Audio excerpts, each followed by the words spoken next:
Pintu rumah, pintu depan. Terus masuk tuh bayangan hitam gede banget. Diingetin tuh sama kakak gue dan sama sepupu-sepupu gue, inget ya jangan. Benar didatengin. Satu-satu.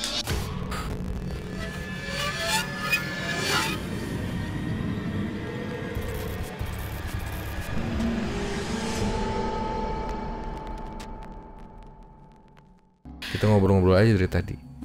Ngantuk gitu. gua. Kok ngantuk? Makan kekenyangan, pengen tidur. Tapi biasanya tuh ada satu kegiatan sebelum tidur yang gua lakukan. Dengerin cerita horor. Ih, cerita horor tuh emang lagi naik. Kenapa? Karena ini bulan puasa. Orang-orang pada berani gitu. Iyalah. Dan makanya sebenarnya nginep di rumah teman ini emang bakal dikeluarinnya setiap bulan puasa. Yo. Jadi setelah ini episode terakhir. Yo, dimulai dengan gue, diakhiri dengan gue juga. Betul. Sedih ya. Jadi ini episode terakhir nginep di rumah temen. Mungkin kita bakal ketemu lagi di tahun depan di bulan Ramadan. Amin. Insya Allah. Kalau masih ada umur kita semua. Amin. Jadi di episode terakhirnya nginep di rumah temen ada apa dong? Makanya lu yang punya channel diundang ke sini, gua ngundang lah. Pembuka dan penutup ya. Lu pasti punya cerita yang lebih seru lagi dari yang 2 cerita kemarin. Gue tuh baru inget kemarin justru diingetin sama lu cerita yang berhubungan sama keluarga gue lah. Gue sebenarnya belum minta izin juga sih sama keluarga gue, apa ini boleh di-share? Ini keluarga tuh siapa? Keluarga inti gue tuh jadi keluarga dari nyokap. Jadi lu mau ceritain nyokap lo? Iya, nyokap gue dan keluarganya. Oh udah, buka aja, bongkar aibnya. Bukan aib. Bukan aib, tapi ini ya gue belum izin. Gak apa-apa kali ya. Gak apa-apa. Mereka juga kayaknya seneng kok diceritain. Jadi mulai nih cerita. Mulai, gas. Udah gak ngantuk sekarang? Enggak, okay. Semangat. Gue lupa ini kejadiannya tahun berapa, tapi gue masih di Jakarta kerjanya. Dan gue tuh memang pulang ke Bandung kayak cuman sebulan tuh 2 kali. Males kan ya sebenarnya kalau setiap minggu. Ada momen dimana gue lupa tahun berapa, 2014 gitu ya. Pokoknya hari itu harusnya gue gak balik ke Bandung. Tapi akhirnya gak tahu kenapa gak enak badan. Jadi gue tuh kalau balik ke Bandung cuma kalau lagi sakit. Cuma lagi sakit. Lagi sehat lu di sana. Iya. Kenapa biar ada yang ngurus ini mami gitu. Betul. Lagi sakit, pulang diantarin sama temen kan. Nah karena gak niat pulang, jadi balik dari Jakartanya tuh sore, nyampe ke sini tuh malam jam 8. Semuanya normal. Nyampe ke sini tuh di rumah ada kakak gue, ada cewek nyokap. Ya kakak gue tuh cewek. Gue 2 bersaudara, cewek dua-duanya. Semenjak bokap meninggal tuh jadi di rumah cuma bertigaan doang. Di hari itu hari Sabtu kalau nggak salah. Jumat atau Sabtu ya? Jumat kayaknya. Jumat nyampe, nah masih gak enak badan. Ternyata nyampe ke rumah nyokap juga lagi gak enak badan. Jadi sana yang sehat cuma kakak gue doang dong. Dan gue kayak mau minta pijit ataupun obat dan lain sebagainya, kayak kasihan ya. Ya udah gue tiduran lah. Jadi kamar gue, jadi rumah gue ini ada 2 kamar. Kamar depan tuh kayak buat tamu. Kamar belakangnya lagi itu kamar gue. Yang diisi sama nyokap sama kakak gue. Karena kan gue nggak di sini. Oke. Nah karena di kamar gue udah ada kakak sama nyokap gue tiduran di kamar tamu. Kamarnya lebih kecil. Terus tiba-tiba 8:30 nyokap gue bilang, "Dek, kerokin dong," gitu, kerikin. Ya kerok lah. Iya kerikin. Kalau bahasa Indonesia kerik kan. Oh gitu. Kalau bahasa Sunda kerok. Terus gue kayak, gue juga lagi gak enak badan, ya udahlah, batuk pak Haji. Nah lanjut. Jadi ya udahlah mau nggak mau itu nyokap gue pakai, gue inget banget ya, pakai daster warna kuning. Nyokap lo? Nyokap gue tuh rambutnya panjang. Apa nih, pinggang. Dia udah tua, nggak tua banget sih ya, pada saat itu umurnya masih 50-an lah. Tapi emang rambutnya panjang. Terus ya warna udahlah. Putih? Enggak, warna hitam. Nyokap gue emang rambutnya hitam banget. Terus gue dengan kayak terhuyung-huyung males juga sih sebenarnya. Sorry Mi kalau nonton. Akhirnya gue kerokin kan. Jadi posisinya gue di sofa, nyokap gue di bawah tuh duduk. Kakak gue di sebelah, dia lagi nonton. Gue lupa, pokoknya nonton film Turki lah. Dan gue nggak nonton, gue nggak suka. Tapi mereka berdua tuh yang nonton, seneng banget gitu nonton itu. Zaman-zaman Antv dulu. Iya kalau nggak salah, lupa. Film-film Turki ya. Pokoknya kerajaan-kerajaan gitu deh. Oh iya Antv. Gak tau gue. Terus tiba-tiba gue lagi kerokin itu baru mulai ada yang ngetok pintu duk depan gitu. Itu gue merinding. Gak apa-apa gitu diceritain. Gak apa-apa. Gak akan datang ya bulan puasa ya. Iya kali. Jadi pintu depan rumah gue tuh pintu, terus ada pintu besi dulu. Kalau dari luar ya pintu besi dulu, baru pintu kayu. Tuh ada yang ngetok. Ada tralisnya. Ada pintu teralis si pintu gitu. Itu. Ada yang ngetok, duk gitu. Gue lagi kerokin, terus semuanya dengar. Gue lari kan ke depan. Pas gue lihat dari gorden gak ada siapa-siapa. Jadi gue masih mikir mungkin tetangga. Tapi gue penasaran, gue intip lagi gak ada. Udah gue balik lagi ke nyokap gue kerokin lagi. Tiba-tiba, sumpah gue merinding loh. Tiba-tiba nyokap gue pas lagi, kan kerokannya begini nih posisinya ya. Lu di atas ini nyokap gue, ini gue. Yeah. Ini gue nyokap gue ya. Tiba-tiba tuh kepalanya gini-gini. Gue tuh sebel. Kalau gue lagi kerokin tuh diem aja, biar gue yang pindah-pindah posisi gitu loh. Terus gue paling gak suka dibilangin, ini enak nih, sakit nih yang ini gitu. Gue paling gak suka. Terus pada saat itu dia gitu, gini. Terus rambutnya tuh turun tiba-tiba. Kan nama dia dicepol tuh karena lagi kerokan. Jatuh set rambutnya. Gue gak ada mikir aneh. Terus tiba-tiba dia ngangkat tangannya tuh kayak beda. Kayak bukan gestur nyokap gue. Gimana? Kayak lu kayak sosok penari gitu ya. Gue pusing tuh. Kayak sosok penari yang tau gak sih badannya tuh luas banget. Nggak kayak ibu-ibu usia 50 tahun. Yang gemulai. Iya gemulai. Bener. Jadi dia ngangkat tangannya tuh beda banget. Kan biasanya kalau orang tuh kayak simple aja gitu, gitu ya. Ini tuh gak ditarik ke atas gitu, set gitu. Ngapain ngangkat? Tarik, terus dia cepol rambutnya. Cepolnya pun beda. Nyokap gue gak pernah cepol kayak gitu. Jadi nyokap gue tuh asal iket set. Dah, itu gak set. Nah gue mulai aneh tuh pas itu. Terus gue intip nyokap gue kan begini. Gue ke bawah gitu. Mih, kenapa? Dia gak jawab. Kakak gue juga lagi nonton kan. Dia lagi asik aja. Terus tiba-tiba, aduh ini sakit. Terus dia mulai gemulai lagi begitu lagi. Apa kepalanya? Gimana? Gitu kayak nggak, kalau manusia kan gerak tuh gitu kan, atau ke atas ke bawah. Ini tuh nggak gini. Gitu. Pas gue lihat ke depan, terus gue bilang kan, kenapa? Gue lihat ke depan matanya tuh melotot gitu. Terus pada saat itu gue udah ngerasa ini ada yang nggak beres. Kakak gue tuh belum gue bilang masih nonton film Turki. Masih nonton. Karena jadi sofanya ada tiga apa tuh namanya? Tiga baris row, gitu. Nah, 3 row, dia paling ujung, gue paling ujung, jadi tengah kosong. Terus gue bilang kan, loh, kenapa? Terus tiba-tiba nyokap gue cekikikan. Terus dia melotot, mulai cekikikan. Nih cekik nyokap gue seumur-umur gak pernah cekikikan. Kayak gimana contohnya? Kayak gitu. Gue mikir, gue bilang kan ke kakak gue, ini kerasukan, gue bilang gitu. Terus kakak gue langsung kayak, hah? Kaget kan, kita nggak ada yang mikir apa-apa. Terus, iya loh kerasukan bener. Terus dia kayak mau pulang. Nah, itu kan di rumah. Waduh, gue bilang, kok bisa gitu, kok bisa kerasukan gitu lagi di rumah, nggak ada apa-apa. Terus dia bilang, terus suaranya beda banget. Jadi suaranya tuh kayak suara cewek tapi lebih muda dari dia loh. Kayak umur, ya at the time umur gue kan 20-an lah ya, 20 something lah. Ini tuh kayak gak jauh dari gue lah, hampir kayak 30-an gitu. Oke. Suaranya tuh suara perempuan masih muda gitu. Iya. Terus dia bilang kayak pengen pulang gitu ngomongnya. Gue sebel tuh adalah kenapa lu manja banget gitu. Ya kalau emang kerasukan nih siapa gitu. Kakak gue kan kayak kenapa? Kok bisa masuk? Gitu. Mau pulang, terus mulai berdiri tuh. Dan berdirinya gak kayak berdiri manusia tuh kan harus ada pijakan ya. Kayak kita nih abis duduk begini harus nahan kan. Ini tuh enggak loh. Langsung beriset, langsung berdiri gitu. Dari duduk gini tiba-tiba langsung gimana caranya? Makanya kalau manusia kan gak mungkin kayak gitu. Itu pertama kalinya gue lihat kerasukan yang literally depan-depanan. orang di circle gue lah. Kayak biasanya kalau temen kayak gitu-gitu kan gue bisa aja nggak percaya ya.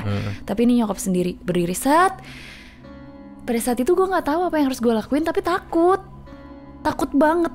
Gue boleh lah lihat teman-teman kerasukan, terus gue yang kayak enggak kok gue berani gitu. Tapi pas ngeliat nyokap gue bener-bener takut banget. Karena seumur gue yang biasa lihat melek aja. lihat nyokap gue nggak pernah lihat kerasukan. Terus dia berdiri, gue masih sama kakak gue masih duduk. Terus ngapain berdiri? Dia berdiri terus dia jalan ke arah toilet, kamar mandi. Jadi dekat kamar mandi gue tuh, ini kamar mandi nih, sini ada cermin sama wastafel. Ada cermin yang di atas wastafel gitu yang biasanya gitu. Terus dia ke situ. Terus dia lepas kondeknya itu, cepolannya. Terus dia nyisir pakai jari, seret gitu. Terus gue kayak, gue mesti ngapain? Nyokap gue gitu, gue mesti ngapain? Mau ditampar dosa? Ya, nggak, pada saat itu sih gue nggak niat nampar sih. Sadar gitu kan, dosa. Terus let's say lah kakak gue kayak punya sesuatu, gift gitulah ya, yang bisa melihat dan berkomunikasi. Terus nggak lama dia nyisir itu, kakak gue nanya, kamu siapa? Mau ngapain? Kok bisa-bisanya berani-beraninya masuk ke sini lah gitu. Ini kan bukan tempat kamu. Dia nggak jawab. Dia masih dengan yang posenya kayak nyisir gitu. Nyisir, gemulai banget lah pokoknya. Gitu. Sentil banget tuh. Banget. Terus tiba-tiba gue jalan lah ngedeketin sama kakak gue kan, walaupun gue berada di belakang kakak gue ya, karena gue takut. Terus pas lagi nanyain dia, terus dia bilang gini, mau pulang, gitu-gitu tau gak, nyebelin banget kan. Udah manja gitu ya. Udah takut kayak gitu, kesel tapi takut gitu gue. Mau pulang. Terus tiba-tiba kakak gue bilang gini, aduh gue pengen pipis lagi. Dengan kata lain gue mesti berdua sama nyokap gue yang lagi kerasukan kan. Terus bentar doang. Nggak mau, liatin dulu dia mau kemana. Kakak gue baru selangkah masuk ke kamar mandi. Kan harus ngelewatin dia tuh. Dia lari dalam hitungan detik ke ruang tamu, ke pintu keluar yang tadi ada tralisnya. Itu kan masih dalam kondisi terkunci bekas gue balik kan. Lari ke depan tuh kayak di film-film, tau gak sih yang dipercepat gitu gambarnya, set gitu. Wah, larinya cepet tiba-tiba. Lari cepet banget. Gak normal gitu. Gak normal. Lari gak normal. Kan kalau lari normal tuh kayak deg gitu ya. Harus ada berapa langkah. Ini tuh kayak di film yang cepet banget, set gitu. Terus posisinya masalahnya di rumah gue tuh ada, mau ke ruang tamu tuh ada lemari. Jadi harusnya kalaupun lari tuh ada posisi di mana dia harus agak belok dulu, baru nyampe ke pintu. Ini tuh nggak, set hilang. Lu tau dia ngapain? Dia bilang, buka, mau pulang, teriak-teriak ya. Sampai nyokap gue naik ke tralis. Gue di situ takut, kesel, malu. Ya hitungannya kan masih jam 9-an tuh, masih banyak orang yang beraktivitas. Tetangga juga nih ada apa, kekerasan rumah tangga tuh gimana? Anehnya tuh, tapi malam itu sepi banget. Terus kayak suasananya tuh kayak bukan di rumah gue. Kayak apa ya? Suasananya kayak sepi banget, kayak gue bukan dingin ya gitu. Kayak hawa-hawa kalau lagi kayak hawa-hawa baru ada satu keluarga yang baru meninggal gitu kan, dingin. Orang pada nggak berani keluar gitu. Kayak gitu. Ini nyokap gue teriak-teriak dong. Terus gue bilang ke kakak gue, cepetan, gue takut banget, sumpah nggak kuat, gue bener-bener takut. Tuh nyokap gue masih kayak di apa ya, film-film yang lagi kerasukan gitu. Tapi mereka naik ke tembok, nyokap gue naik ke gitu kan, dia exercise. Tapi nyokap gue naik ke tralis. Naik sampai ke atas. Gue tahu itu nyokap gue, tapi kan gue tahu juga itu bukan nyokap gue gitu. At the same time gitu, kayak gue mesti ngapain? Dia teriak-teriak, mau pulang, buka, mau pulang gitu. Terus kakak gue bilang, ini kayaknya emang si yang di dalam ini emang minta pulang. Terus gue bilang, kan kita nggak ngajak dia masuk. Nah akhirnya kakak gue udah keluar dari toilet itu, dibuka lah kunci, ya pintu pulang teralis itu ya. Dibuka, keluar, terus tiba-tiba dia bilang, ini mau masuk lagi. Kesel nggak dengan yang gemulai centilnya gitu, mau masuk lagi? Gue udah takut, kesel, mau ditoyor, takut jadi batu. Soalnya ibu sendiri takutnya pas dia sadar dia inget gitu ditoyor sama gue gitu. Terus dia bilang mau masuk lagi. Gue kan kesel ya, udah kesel, takut. Dan gue tuh jaraknya memang berjauhan sama dia. Kalau kakak gue tuh masih deket karena dia nganggap ya ini nyokap gue gitu. Terus gue bilang mau ngapain sih? Sama gue diteriakin lah. Terus dia bilang sisir itu ketinggalan. Di wastafel itu gak ada sisir. And then? Gue gak tahu, dia bilang itu sisir ketinggalan, mau dibawa pulang. Ngomongnya gitu, kesel banget gak? Terus rumah gue tuh ada pagar di depan dan ada pagar di samping. Terus gue bilang yuk, gue bilang ini, yuk gue anterin, mau pulang kemana. Gue bawa dia ke pagar yang di depan. Terus dia bilang gak mau lihat situ, mau lihat yang sana. Lewat pinggir belakang. Itu jalannya buntu karena di portal dan bener-bener sepi, cuma ada pohon-pohon besar doang. Duh, kesel gak sih gitu, tapi takut. Terus kakak gue bilang gini, udah lu gak usah takut, ini kan nyokap kita. Iya, dia tapi masih ngomong gitu, tapi kan tetap aja lebih kesebel gitu. Tiba-tiba pas gue lagi anterin ke pinggir rumah itu, angin gede, bus, merinding kan ya, lagi sakit, lagi enak badan. Gue inget banget kunci pintu. Terus jalan tuh, dia sama kakak gue sebelah-sebelahan. Terus dia ngomong gini, gak mau sama dia mah jahat, dia mah judes. Gak mau, jangan deket-deket. Sama lu? Iya sama gue. Karena gue lu terak-terakin mulu dia. Iya, emang gue takut. Gue kalau takut galak banget. Jalanlah.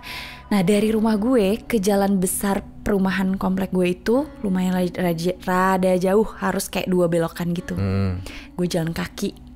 Kakak gue nanya ini, mau pulang kemana? Itu ke terminal. Otak gue nih, rumah gue emang deket terminal ya. Gak deket-deket banget lah. Jadi kayak ada berapa ya, 1 kilo 2 kilo lah. 2 kiloan. 2 kiloan. Jadi kalau jalan PR kan. Gue mikir, dan itu udah malam. Ya kali gue mesti jalan ya. Terus di mana terminalnya? Itu deket kok gitu. Terminal. Nah terus gue jalan kan, awas ya jangan deket-deket. Lu tau gak jalannya tuh kayak genit banget. Putri. Kayak jalannya tuh yang nyek. Jalannya kayak gitu. Kalau dibuat-buat nggak mungkin. Gue juga, nyokap gue usia 50 tahun lebih. Terus jalannya masih nyek gitu. Terus gue kan di belakang, jalan centil ganjen gitu. Iya. Dan pada saat gue nganterin dari rumah sampai ke jalan yang rada besar itu, nggak ada satu orang pun yang ketemu sama gue. Aneh, sekitar jam 9 malam mobil tuh ada atau motor? Gak ada mobil, gak ada orang, gak ada angin. Masa sih? Sumpah gak ada angin. Dan hawanya kayak apa ya, kayak bukan di dimensi manusia gitu. Anjir. Terus gue sampai ke pos satpam. Akhirnya gue ngeliat satpam kan. Ada terus satpam. Kayak tenang kan gue. Tapi gue gak bilang sama kakak gue. Kayaknya gue ada jarak sekitar 2-3 meter lah sama kakak gue. Jadi mereka udah ada di depan, gue masih di belakang. Gue ngeliat satpam ngeliat gue. Gue senyumin, dia gak senyum. Gak senyum? Ya yang penting gue tenang lah udah. Ada orang nih ya, manusia. Terus pas jalan, jadi di depan menuju ke keluar komplek itu ada kayak sungai. Ditanemin pohon pinus. Dan itu sungai besar. Rapi lah, kayak taman gitu. Terus dia mulai bilang gini, aduh malu lewat sini, takut diliatin. Diliatin siapa? Dari satpam udah di situ. Diliatin siapa? Terus kakak gue nanya, emang ada siapa? Kakak gue udah mulai kesel tuh kan. Emang ada siapa? Itu banyak yang ngeliatin, kan kita udah nyampe terminal. Sampai sekian detik tuh gue alhamdulillah, berarti bukan terminal yang asli, yang jauh kan. Terus dia bilang, kayak gitu. Kesel, sumpah kesel banget, udah takut. Terus jadi tiba-tiba banyak suara, kayak rampi banget, kayak dia bilang. Oh dia? Tapi nggak ada orang? Nggak ada lah. Nggak ada mobil? Kan terminal ada mobil. Mobil yang lewat nggak ada. Terus kayak berapa meter sekali di komplek gue tuh ada pos security yang gue isiin buat jaga. Nggak ada juga, nggak ada orang. Jadi security satu-satunya yang ke rumah gue yang di tadi itu sebelum sampai ke terminal faksinya si hantu inilah. Terus dianterin lah sama gue. Terus tiba-tiba ada kucing hitam. Kucing hitam segede gini nih, dia ikut. Hitam full black. Full. Tapi ada ini dia, ada warna. Ada flinchnya. Kalau hitamnya, flinching. Benar, dia bunyi kan? Gue sebel banget gitu, ini mau apa lagi? Karena kalau gue percaya kucing itu ya kadang-kadang bukan kucing yang sesungguhnya. Oh, apalagi yang hitam semua. Gue ya banget kucingnya, kalungnya tuh yang begitu terus talinya merah. Jadi kelihatan banget sih talinya. Jalan lagi terus dia kayak lu cepetan gitu. Oke. Dia terus mana sih, gue sampai saat itu gue masih mikirin ya gue bercanda, gue di prank. Tapi liat muka kakak gue serius banget, kayaknya enggak sih. Jalan lagi, itu kan tajam tuh si sungainya. Jadi kalau dari jalan tuh nggak kelihatan itu sungai, tapi kita bisa dengar arusnya. Karena aku tutupan pinus-pinus. Sampailah di jembatan. Jembatan itu memutus aliran sungai, tapi masih tetap kesananya. Dan ini mau ke arah keluar komplek. Tiba-tiba keluar dari setelah jembatan itu turun, nyokap gue berhenti, dia muntah-muntah. Dia muntah-muntah tuh gue ngeliat matanya tuh kayak tuh Anjir. Gue bener-bener gak mau pingin tuh nyokap gue sakit gue tahu. Ada ya manusia bisa kayak gitu ya? Iya, gue kalau nggak ngeliat nyokap gue kayak gitu. Enggak, maksud gue juga ada manusia yang tadinya matanya nggak kuat tiba-tiba jadi hitam gitu. Iya. Kayak pakai seklen yang kupingnya lebih besar gitu ya. Karena dia muntahnya tuh, boleh jelasin gak sih? Boleh. Karena dia tuh muntahnya kan bongkok gitu ya. Tapi ini set. Dan itu ada pos security yang lampunya tuh nyolot ke jembatan. Jadi gue bisa lihat matanya membesar, pupilnya membesar, matanya membesar, bola matanya membesar. Dia tuh muntah hebat.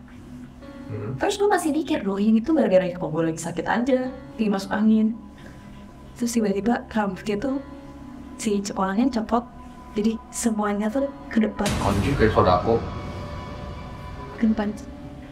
Datang lah satu security. Bu, kenapa? Lo tau gak security apa? Yang ketemu ini. Itu ibu kenapa? Kakak gue malu Yang dong. tadi dia senyumin tapi gak balas. Iya. Kakak gue malu dong, bilang nyokapnya kesurupan. Ini lagi kesurupan, biasa lah, gitu gak gitu kan? Nah, terus dia bilang lah, enggak, ini pusing. Ini pusing. Terus security nanya, apa kesininya pasti gak lihat. Anjir. Terus gue bilang, lah tadi saya lihat bapak lihat saya senyumin. Apa enggak? Anjir. Udah sampai kayak, beneran pak, enggak. Dia bilang gitu, enggak saya mah. Makanya saya kesini tuh, emang saya lagi kontrol itu nih. Tadi saya lagi mau ambil sepeda. Oke, udah. Ya udah selesai muntah-muntah, lemes kali ya dulu ya, susah jalan. Terus gue bilang sama gue, Itu udah sadar belum nyokap? Bentar. nah pada saat itu gue gak yakin dia sadar, tapi gue gak yakin juga dia masih kerasukan kan. Terus gue bilang ke gue, ini kayaknya nyokap juga susah untuk jalan, lemes. Apa gue ngambil mobil aja ya? Terus kakak gue bilang, iya ya ambil mobil aja. Tapi kan gue mikir lagi ya, gak berani gue ngambil sendiri. Terus nyokap gue jalan sepoyongan lah, kayak udah lemes banget kan, kayak wah udah gak kuat. Akhirnya jalannya pelan banget. Kakak gue tuh ngomong pas sebelum muntah-muntah itu, cepetan nih besok aku ada kayak acara pergi dari kantor itu loh, liburan. Iya, outbound gitu. Kayak outbound gitu. Jadi mereka tuh kayak akrab gitu. Ngomong-ngomong, nah ternyata ada clue yang dia sampein. Jadi si makhluk ini dulunya memang ada di keluarga gue. Dan dia lagi cari rumah untuk ditempatin. Jadi nyokap gue tuh punya 3 adik. Nyokap gue itu adik. pas lagi di jalan ngomong. Iya. Anjir, jalan menuju rumah. Enggak, itu jalan pas, sorry gue keskip ini. Jalan pas tadi sebelum ketemu security yang nggak ngelihat gue itu. Oh. Jadi dia. Oh, jadi pas masih sebelum muntah berarti masih pada kerasukan, tiba-tiba dia cerita ini. Karena kan gue nggak ngedenger tuh kejadian itu, jadi kakak gue yang denger kan. Dia bilang dia lagi cari rumah. Terus gue kayak, rumah buat apa? Nah nyokap gue punya 3 adik, cewek semua, termasuk nyokap gue 4 dong, 4 anak ini. Dia bilang, gak mau di rumah ini, gak betah. Maunya di rumah yang adalah salah satu daerah, bukan di Bandung. Gue mau pindah ke sana. Terus? Kakak gue bilang gini, dari mana? Ya emang ada di keluarga ini kok, udah lama. Ngapain sih? Terus? Gue gak ngerti, tapi memang mengganggu. Dan tidak bisa hilang. Jadi bahkan ini kan kejadian di rumah gue nih. Ternyata sebelum kejadian di rumah gue, di rumah sepupu gue dulu Di adiknya nyokap yang pertama. Di situ dulu ada kejadian lah. Apa di sana? Nanti gue ceritain. Oke. Terus ke rumah gue. Iya. Dia nyari lagi ke rumah adiknya yang lain. Terus dia bilang, kakak gue bilang gini, awas ya kalau balik lagi ke sini. Enggak akan. Nggak betah di sini mah. Nggak mau. Nggak mau, pokoknya nggak mau di sini. Galak-galak. Nah, gue pulang ke rumah, ditanyalah nyokap gue. Jadi seharian itu nggak ada yang tidur di kamar karena semuanya takut, termasuk gue. Jadi pada tidur di ruang tengah. Sama nyokap lo juga. Okay. Jadi kalau ada apa-apa lagi kita udah siap. Tapi kan mencekam ya situasinya setelah tadi kerasukan. Jadi tiap mau tidur tuh takut gitu, khawatir gitu. Pas nyokap gue udah nyampe rumah, kita tanyain apa yang kerasa. Nggak kerasa apa-apa. Seingat dia sakit ini aja, makanya minta dikerokin. Padahal kalau menurut kakak gue kayaknya waktu dia udah pegel ini tuh dia udah kemasukin. Jadi bukan dia masuk angin. Kerokan doi itu. Minta kerok tuh sebenarnya udah ada berapa persen kali ya masuk baru tangannya doang kayak atau apa? Mungkin ya udah berat ini makanya minta dikerokin. Nah, udah selesai tuh kerasukan, tidur kan. Jam 11 malam itu ada yang ketok lebih kencang lagi, bum di kayu, pintu kayu, pintu rumah, pintu depan. Terus masuk tuh bayangan hitam gede banget. Terus kakak gue kayak, ini apa lagi nih? Kayaknya kita harus pertemuan keluarga. Wah, keluarga. Pertemuan keluarga karena ini nggak beres. Lu berusaha untuk ngumpulin keluarga besar lu untuk ngomongin masalah ini gitu. Sebelum kesana lu nggak penasaran sosoknya gimana yang masukin nyokap gue? Sosok emang kelihatan atau gimana? Ya, jadi kakak gue tuh mendeskripsikan. Oh, kakak lu tuh. Gue dulu nih, gue ngomong. Oke. Ini cewek ya, gue bilang gitu. Lu ngomong ke kakak lu? Iya, karena waktu di luar itu gue kan sempet ditinggal nih sama kakak gue. Jadi gue cuma berdua sama nyokap gue yang dia bilang sisir, ketinggalan sisir. Nah itu tuh gue melihat siluetnya tuh bukan nyokap gue. Jadi dia cewek ya, itu umur sekitar 30-35 merinding 30-35 tahunan gitu dan rambutnya panjang. Dan dia itu identik dengan warna kuning. Maksudnya gue merinding juga. Maksudnya ketika lu ngomong kuning gue langsung merinding. Dia pakai baju kuning, kebaya atau apa? Terus gue tanyain sama kakak gue, yang lu lihat gimana? Iya cewek, pakai baju kuning dan pakai pita warna kuning. Ajay. Terus sumpah nggak berhenti. Iya sama anjir. Iya kan? Terus waktu gue lagi balik nih sama kakak gue, akhirnya sama nyokap gue yang lagi sempoyongan itu. Lu ingat kucing yang tadi ngikut itu kan? Si kucing hitam berkalung merah. Tiba-tiba di belokan kedua sebelum rumah gue, kan rumah gue di Hook nih. Belokan kedua itu dia kayak akhirnya melepaskan kita. Jadi kucing itu terasa mengawal. Nah, jadi kayak mengawal lu gitu. Kalau gue sih merasanya begitu ya. Lu dikawal sama kucing gitu. Gue nggak tahu lah maksudnya apa gitu. Percaya nggak percaya, tapi itu terjadi tiba-tiba aja di salah satu rumah yang dipercaya di komplek gue sebagai tempatnya kuntilanak. Gue nggak tahu itu hoax atau emang pernah terjadi. Tapi tiba-tiba kucing itu muncul set gitu. Dan tiba-tiba pas gue balik gue pusing.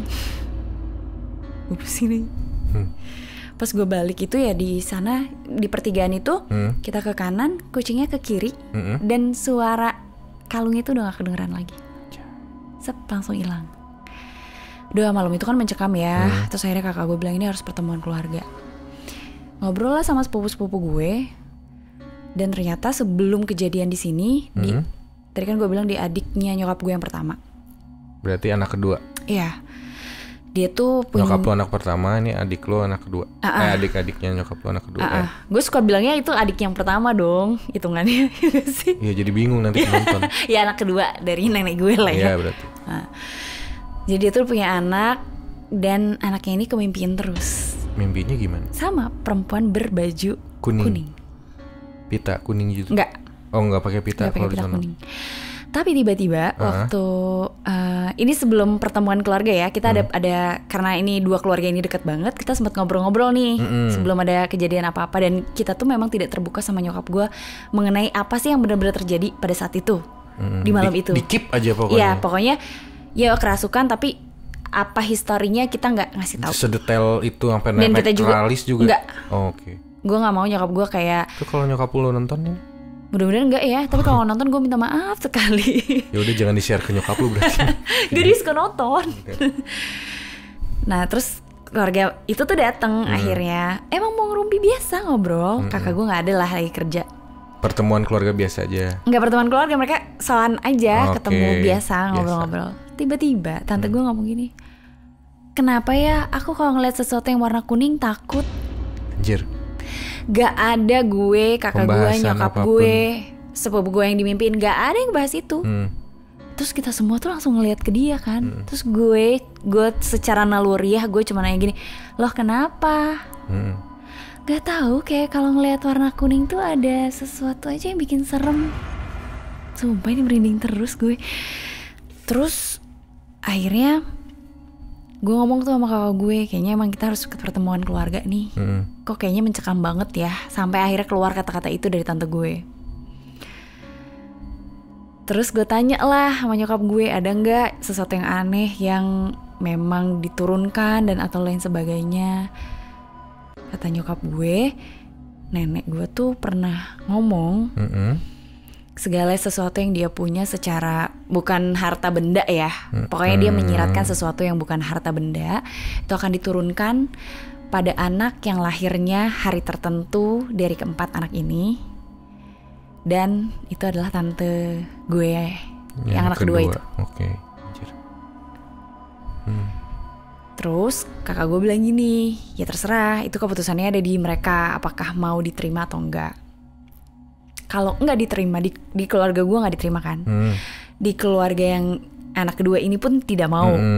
Berarti pilihannya adalah di keluarga anak ketiga atau keempat. Karena 4 bersaudara. Ya, tapi dia tetap bilang kalau mau diturunkannya ke anak kedua. Karena secara, gue gak tahu lah ya, maksudnya harusnya hitung-hitungannya bagaimana, tapi harus ke anak ini, jatuhnya ke anak ini. Mau gak mau kita harus ceritain kan sama dia, ada histori apa, akhirnya cerita lah ke tante lo itu. Iya, dan pada saat kondisi di keluarga gue lagi seperti itu, adik nenek gue, mereka 2 bersaudara, ini meninggal.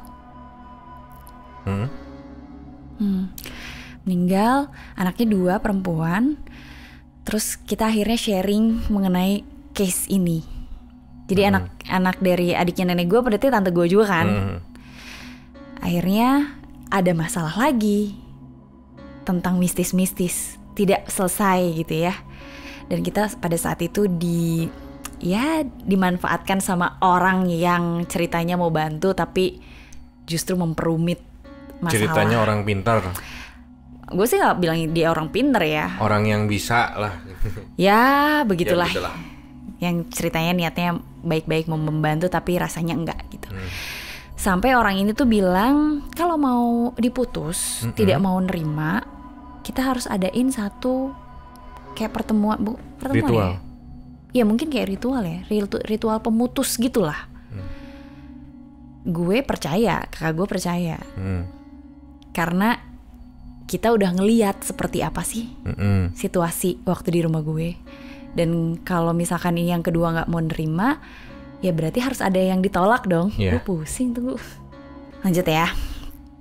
Akhirnya ditentuin lah di suatu malam, dimana pada saat itu setelah tahlilan adiknya nenek gue.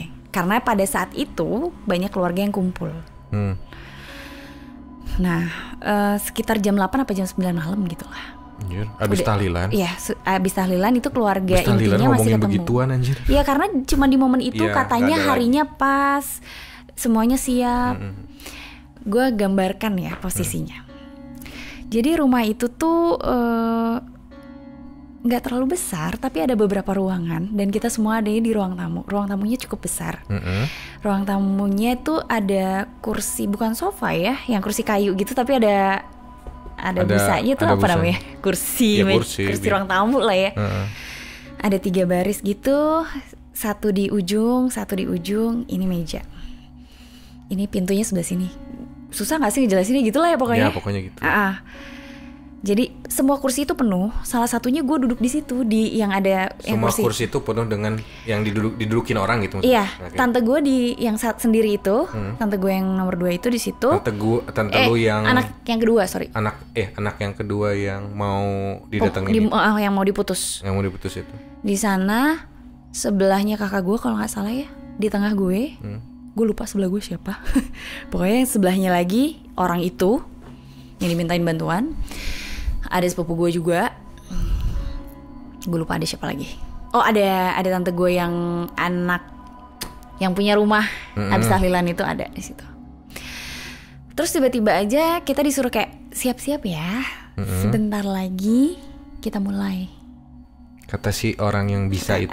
Kata orang yang bantu itu. Gue nggak mau bilang dia orang bisa karena bisa gue kan kayak bisa makan bisa apapun gitu maksudnya. Iya oke lah. Terus akhirnya kayak kita nunggu 10-15 menit tuh mencekam situasinya. Kayak gimana? Tante gue yang paling terakhir nih anak keempat, tiba-tiba aja dia bilang gini, aku pusing. Kayak kita sekarang. Iya tapi itu benar-benar sampai nggak bisa ngapa-ngapain. Dia bilang kayak aku harus istirahat. Dalam situasi yang kita udah bikin apa tuh namanya? Formasi. Dia keluar cabut. Anjir. Dia bilang pusing gak kuat, ini sakit banget. Gue kalau udah ada orang sakit ini ini belajar dari nyokap gue yang kerasukan ini pasti ada apa-apa. Tapi dia nekat menerobos, gue mau keluar katanya gitu. Jadi dia masuk ke kamar sepupunya lah berarti jatuhnya gitu. Jadi situ berkurang kan orangnya. Tiba-tiba aja bilang gini, udah datang. Si orang bisa itu. Dia bilang gitu, udah datang. Di tetangga gue tuh ada yang punya anjing. Jadi beberapa rumah ada yang punya anjing. Lo tau gak, dari ujung sampai yang anjing terdekat dengan rumah nenek gue itu, adanya nenek gue, bunyi berurutan. Kayak lu tau gak sih, bisa bayangin gak sih, kayak ada gerombolan yang datang. Tapi anjing-anjing ini tuh sadar betul kalau mereka bukan manusia. Anjir, ngeri kan. Sumpah. Wow, gitu. Kan kita yang ada di situ makin takut ya. Karena wah, anjing aja kayak gitu. Berarti emang semenyeramkan itu kan. Terus semakin dekat, anjing yang dekat rumah itu yang terus gonggong. Tiba-tiba kita dibilangin lagi, udah siap? Pintunya ngebuka. Ngebukanya gimana? Pintunya ngebuka sendiri, sumpah. Enggak. Gimana? Kayak orang kayak mau, kan kalau di horor-horor itu ya kayak pelan. Itu enggak. Gimana? Kayak orang buka pintu aja biasa. Ada gagang ceklek gitunya nggak? Ada. Anjir. Jadi ceklek. Gitu. Iya. Karena ini tuh si makhluk ini tuh kayaknya apa ya, maksudnya ada tingkatannya di mana dia itu sopan. Oh, punya manner ya? Iya, punya manner. Makanya pas mau ke rumah gue waktu kemarin kan ngetok dulu kan, ada suara dulu ngetok. Itu dia buka, itu gorden yang di belakang tante gue. Karena dia duduk sendirian itu dekat pintu. Itu ketebak anginnya tuh kayak pakai blower besar. Tapi baju tante gue itu nggak ada angin yang puff gitu, nggak ada. Jadi cuma di belakangnya aja. Jadi kayak bukan angin dong sebenarnya, tapi kayak ada orang di dalamnya gitu. Gue nggak tahu. Gue masih ingat banget. Terus tiba-tiba tante gue kayak disuruh gini. Sama si orang bisa itu. Kiri apa kanan? Dia memulai ritual pemutusan itu katanya. Dibukain gitu. Terus dia harus kayak bilang, bukan nazar ya, perjanjian. Kalau dia tidak mau menerima. Kata-kata, kata-kata. Gue di situ diem aja. Tapi hawanya kayak panas gitu loh, seruangan itu tuh. Yang gue rasain ya, itu panas banget. Terus tante gue sampai gemeter. Dia tuh gemeter bukan karena efek abis ada apa-apanya gitu ya, tapi emang takut. Karena pada saat itu mencekam. Sepupu gue ada, kita semua yang ada di situ langsung trauma. Karena denger kayak suara. Lu suka nonton film, boleh nggak sih disebut film-film horor zaman dulu, yang katanya kalau ada hantu lagi lewat, lagi ada acara hantu lewat gitu, suka ada gamelan musik yang ada sinden-sindennya. Kayak gitu, ada suara kayak gitu di rumah itu. Lu pikir aja, maksudnya kita habis tahlilan ada sinden, gak mungkin dong, ngapain anjir. Ya let's say lah tetangga dengerin musik, tapi gak mungkin dong jam segitu. Dah tiba kayak cuma 10 menit aja. Terus angin lagi gede. Itu dari anginnya tuh dari arah tengah rumah ke arah keluar. Tapi pintunya nggak nutup. Angin dari tengah rumah dari mana asalnya anjir? Nggak tahu. Dan Kalau itu dari pintu depan sih masih ada mungkin ya kepikir gitu ya. angin dari luar. Dan gue berasumsi ya mereka udah pulang gitu kan. Tapi gue masih diem. Tante gue kayak trauma banget, kayak nggak bisa ngapa-ngapain. Udah katanya udah tutup aja, udah selesai. Kita percayalah sama dia gitu ya. Dan melalui mimpi kalau nggak salah kakak gue bilang, apa dia berkomunikasi gue nggak tahu, lupa. Dia mau pindah ke mereka berdua nih yang belum ditemui. Anak ketiga 4. Anjir, ih males.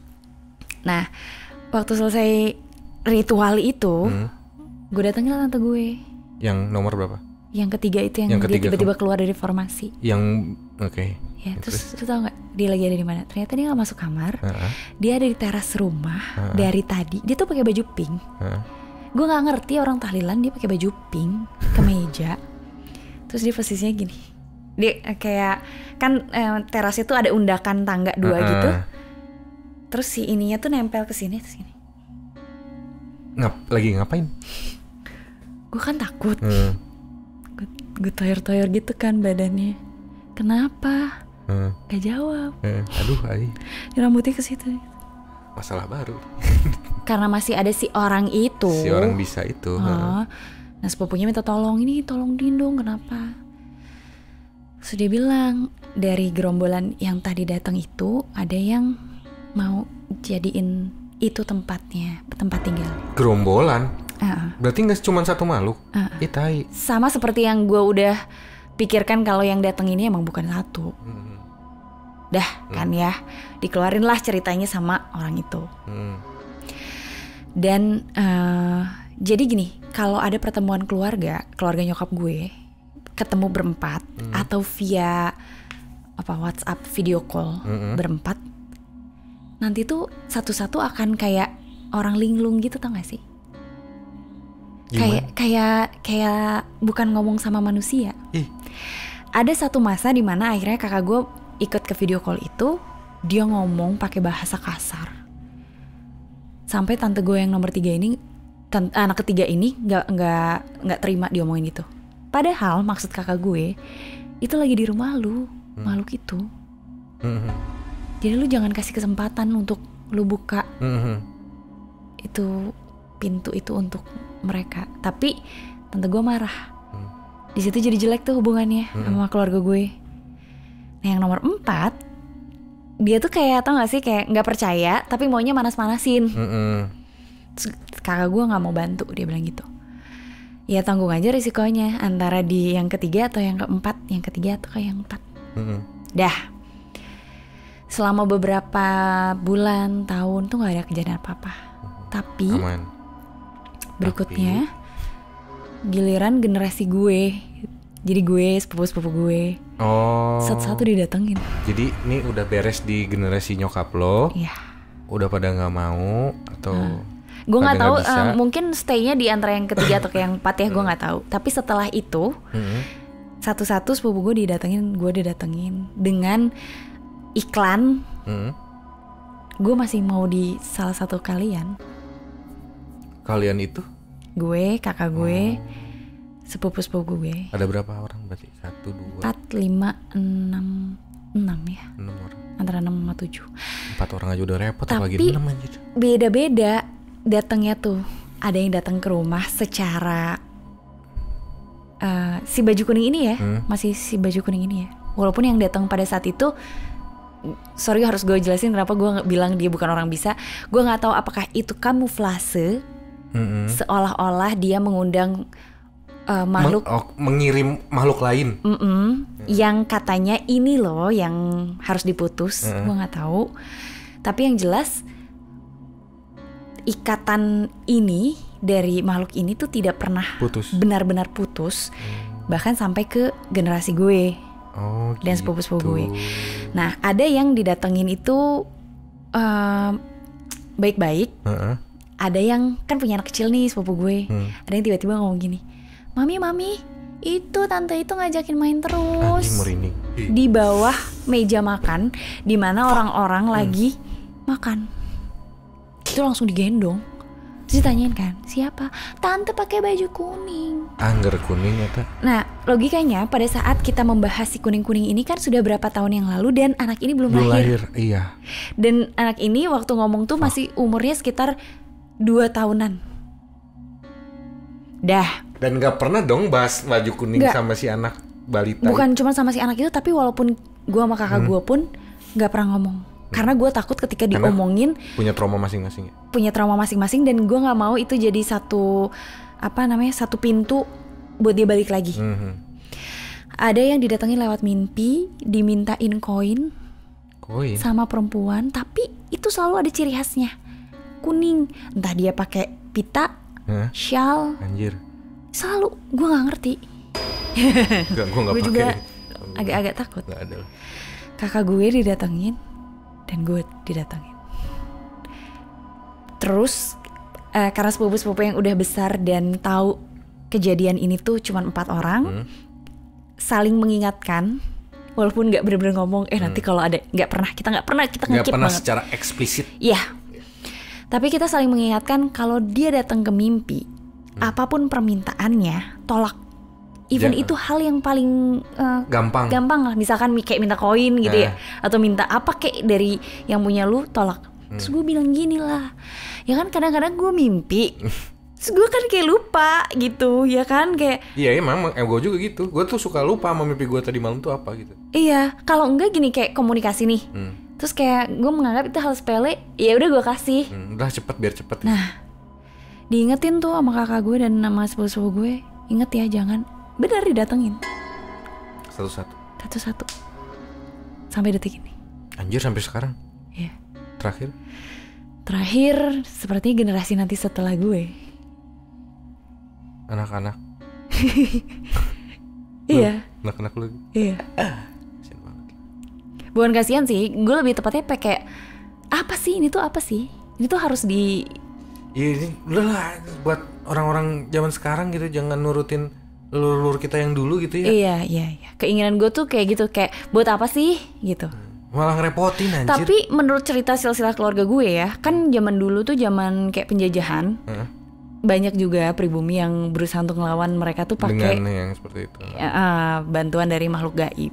Iya sih, melawan senjata dengan resikonya ke anak cucu. Tapi kebetulan keluarga nyokap sama keluarga bokap tuh sama-sama keluarga apa ya, darah biru lah ya, sebut saja begitu. Dan mereka memang hal yang wajar, atau nggak sih? Hal yang biasa dan semakin tinggi semakin dihormati. Masalahnya kalau nggak ada perjanjian tiba-tiba diturunin, kan gimana ya mau ngeluarinnya gitu. Karena ada beberapa keluarga gue juga yang ruqyah tapi kayak tiba-tiba gerah ya. kayak gak ngaruh gitu, tau gak sih? Semoga ya gak ada lagi ya. Ini udah beres nih ceritanya. Beresin aja lah. Gitu aja. Takut aja ini mah. Episode terakhirnya gue merinding ini, kenapa? Pasti merinding karena ini true story banget. Dialami sama kakak gue. Gue kayak susah mau ngomong juga. Audio mati tiba-tiba. Ada pesan-pesan terakhir untuk si kuning? Ngeri enggak. Ya gak usah datang-datangin gue, keluarga gue dan keturunan gue udah. Sampai kapanpun. Gue gak butuh dan gak mau. Dengerin tuh Ning. Enggak, kenapa jadi Ning? Ya, siapa tahu karena dia gitu bentuknya tuh lo. kayak iklan, tau gak sih? Iya. Yang kayak gue bisa ya. Sorry, gue tambahin ya. Gue kayak ngomong gak keluh banget di mulut. Nih gue tiba-tiba lagi di jalan. Terus tiba-tiba gitu suasananya tuh kayak rindang. Tiba-tiba berubah. Terus gue bisa banget di busway. Lagi di halte busway, di halte seberang sana. Anjir. Gue ngeliat cewek pakai baju kuning dan gue bisa langsung ting gitu. Itu bukan manusia gitu. Anjir. Dan itu siang-siang. Jadiin film bagus nih kayaknya. Enggak, iya. Gue tuh takut sih. Kemarin juga gue kayak sempet ngobrol sama kakak gue. Ini boleh gak sih dibawain di YouTube samar gue? Tapi bukan podcast ini.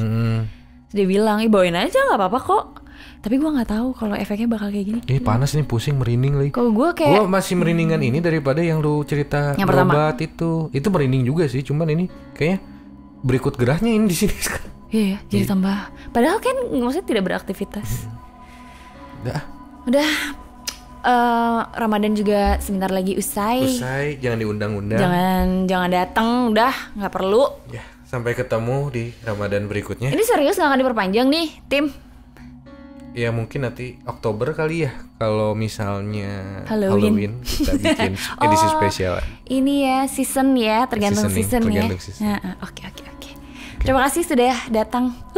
Ini podcast siapa sih? Terima kasih Kuning. Nggak boleh ya? Nggak boleh. Dah. Dah.